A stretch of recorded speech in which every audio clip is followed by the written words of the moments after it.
ആഗോള രാഷ്ട്രീയത്തിൽ എണ്ണ എന്നത് വെറും ഊർജ്ജ സ്രോതസ്സല്ല, അത് രാജ്യങ്ങളുടെ നയനിർണയത്തെ പോലും നിയന്ത്രിക്കുന്ന ശക്തിയുള്ള ആയുധമാണ്.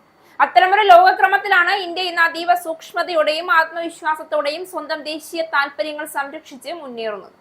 റഷ്യൻ എണ്ണയ്ക്കെതിരായ അമേരിക്കൻ ഉപരോധങ്ങളും ഭീഷണികളും ശക്തമാകുന്ന സാഹചര്യത്തിൽ ഇന്ത്യ അതിന് മുന്നിൽ മുട്ടുമടക്കില്ല എന്നതാണ് പ്രധാനപ്പെട്ട കാര്യം. പ്രധാനമന്ത്രി നരേന്ദ്രമോദിയുടെ നേതൃത്വത്തിലുള്ള സർക്കാർ ഇന്ത്യയുടെ ഊർജ്ജ സുരക്ഷയെ രാഷ്ട്രീയ സമ്മർദ്ദങ്ങൾക്ക് അടിയറവ് വയ്ക്കാതെ യാഥാർത്ഥ്യബോധത്തോടെയുള്ള ധീരമായ നയപരിവർത്തനങ്ങളിലൂടെ മുന്നോട്ട് കൊണ്ടുപോവുകയാണ്.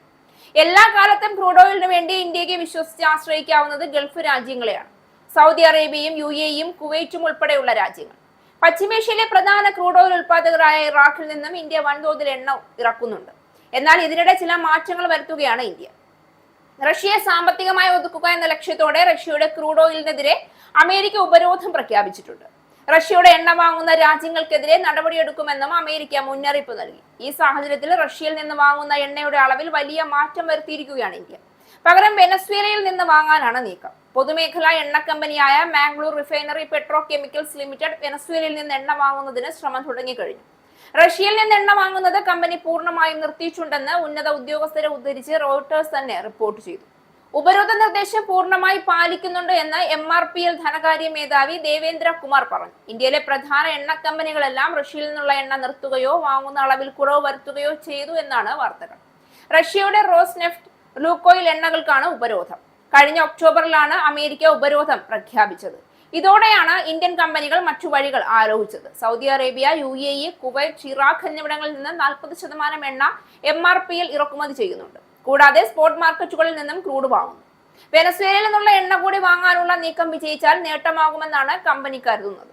വില, ചരക്കുകൂലി എന്നിവയെല്ലാം ലാഭകരമാകുമെങ്കിൽ മാത്രമാണ് ഇടപാട് തുടങ്ങുക. ഇന്ത്യയിലെ ഏറ്റവും വലിയ സ്വകാര്യ എണ്ണ കമ്പനിയാണ് റിലയൻസ് ഇൻഡസ്ട്രീസ്. വെനസ്വേലൻ എണ്ണ വാങ്ങാൻ ഇവർ ചർച്ച തുടങ്ങി. വെനസ്വേലയുടെ എണ്ണ ഇപ്പോൾ നിയന്ത്രിക്കുന്നത് അമേരിക്കയാണ്. വെനസ്വേലയിൽ ആക്രമണം നടത്തി പ്രസിഡന്റ് നിക്കോളാസ് മഡൂറോയെ തട്ടിക്കൊണ്ടുപോയ അമേരിക്കൻ സൈന്യം ശക്തമായ താക്കീത് നൽകുകയും ചെയ്തു. വെനസ്വേലയുടെ എണ്ണ ആർക്ക് വിൽക്കണം എന്ന് തീരുമാനിക്കുന്നത് അമേരിക്കയാണ് നിലവിൽ. വിറ്റോൾ, ട്രഫിഗുര എന്നീ കമ്പനികളാണ് വെനസ്വേലയുടെ എണ്ണ ലോക വിപണിയിൽ എത്തിക്കുന്നത്. ഇന്ത്യക്കും ചൈനയ്ക്കും മാർച്ച് മുതൽ എണ്ണ നൽകാൻ 2 കമ്പനികളും തയ്യാറായിട്ടുണ്ട്. ഇവർക്ക് അമേരിക്ക പ്രത്യേക സഹായവും ലൈസൻസും ഇതിനായി അനുവദിക്കുകയും ചെയ്തു. വൈറ്റ് ഹൌസിൽ നടന്ന ചർച്ചയിൽ 2 കമ്പനികളുടെ പ്രതിനിധികളും പങ്കെടുത്തിരുന്നു. ഇന്ത്യക്ക് ബാരലിന് $8 വില കുറച്ച് നൽകാമെന്ന് വിറ്റോൾ വാഗ്ദാനം ചെയ്തിട്ടുണ്ട്. ഗൾഫ് രാജ്യങ്ങളുമായുള്ള ദീർഘകാല വിശ്വാസ ബന്ധം നിലനിർത്തിക്കൊണ്ട് വെനസ്വേലയെ പോലുള്ള പുതിയ വിപണികളിലേക്കുള്ള നീക്കം ഇന്ത്യയുടെ നയതന്ത്ര പക്വതയുടെയും സ്വതന്ത്ര തീരുമാന ശേഷിയുടെയും തെളിവ് കൂടിയാണ്. മാംഗ്ലൂർ റിഫൈനറി പോലുള്ള പൊതുമേഖലാ സ്ഥാപനങ്ങൾ ഈ തീരുമാനങ്ങൾ നടപ്പിലാക്കുന്നത് ഇന്ത്യ ഒരു അനുസരണയുള്ള രാജ്യമല്ല, മറിച്ച് സ്വയം തീരുമാനമെടുക്കുന്ന ആഗോള ശക്തിയാണെന്ന് ലോകത്തിനു മുന്നിൽ വ്യക്തമാക്കുന്ന നടപടികളാണ്. മോദിയുടെ നേതൃത്വത്തിൽ ഇന്ത്യ എണ്ണ നയത്തിലും ആത്മാഭിമാനത്തിന്റെ രാഷ്ട്രീയം ഉയർത്തിപ്പിടിക്കുകയാണ്. ആഗോള ശക്തികൾ ചുമത്തുന്ന സമ്മർദ്ദങ്ങൾക്കിടയിലും സ്വന്തം ജനതയുടെ താൽപര്യങ്ങൾ മുൻനിർത്തി തീരുമാനമെടുക്കുന്ന ഒരു ശക്തനായ നേതാവിന്റെ കയ്യൊപ്പാണ് ഈ നയമാറ്റത്തിൽ തെളിഞ്ഞു കാണുന്നത്. പ്രധാനമന്ത്രി നരേന്ദ്രമോദി ഇന്ത്യയെ ഊർജ്ജപരമായി സുരക്ഷിതമാക്കുന്നതിനോടൊപ്പം രാഷ്ട്രീയമായി സ്വതന്ത്രമാക്കുക കൂടിയാണ്.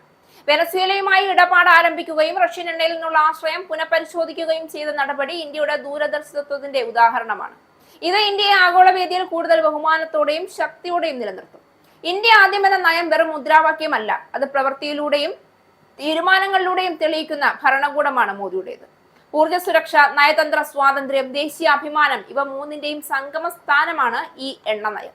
ലോകം സമ്മർദ്ദം ചെലുത്തുമ്പോൾ പോലും തലകുനിയാത്ത ഇന്ത്യയെ ഉടച്ചുവാർക്കുന്ന ഈ തീരുമാനങ്ങൾ മോദിയുടെ നേതൃത്വത്തിൽ ഇന്ത്യ ശരിയായ ദിശയിലാണ് എന്ന് ഉറപ്പിച്ചു പറയുന്നു.